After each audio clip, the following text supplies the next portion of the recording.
নমস্কার বন্ধুরা, চলুন দেখে নিই কালকে আমরা কিভাবে ট্রেড করতে পারি। যেমনটা দেখতে পাচ্ছি আমরা এখানে ব্যাঙ্ক নিফটিতে এখানে একটা ফল এসেছিল সকালে মার্কেট ওপেন হতে। তারপরে আবার বায়াসরা এসে এই সেলারদেরকে আউট করে দেয়। পরে যেটা হলো মার্কেটে সাইডওয়েজ কিন্তু ডাউন সাইডের দিকে একটা মুভ হলো। সেখানে দেখা যাচ্ছে বায়ার্সের থেকে সেলাররা এখানে বেশি অ্যাক্টিভ। সেলার এখানে দেখা যায়, তো এখানে সেলার এখানে বসে আছে, এখানে এখানে থাকতে পারে, এখানেও থাকতে পারে। বায়ার্স এখানে মার্কেটে নেই, সেটা আমরা কেমন করে বুঝবো? বায়ার্স যদি দেখা যায় এখানে, এখানে বায়ার্স একবার আসছিল, এখানে আসছে, এখানে আসছে, কিন্তু সেলাররা তাদেরকে আউট করে দেয় সেলিং মুভ করে।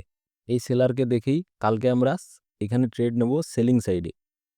আমাদের ট্রেড হবে সেলিং সাইডে। কালকে মার্কেট যদি গ্যাপ আপ ওপেন হয় তাহলে এখানে 53,800 একটা লেভেল আছে। এখান থেকে মার্কেট এত দূর যাওয়ার পরে আবার নিচে আসতে পারে। আর যদি গ্যাপ ডাউন ওপেন হয় তাহলে বেশির বেশি এত দূর এখানে সাব রেজিস্ট্যান্স আছে, এখান থেকে আবার নিচের দিকেই আসবে। উপরে যেতে হলে বেশির বেশি এত দূরই যাবে, তারপরে আবার নিচে আসবে।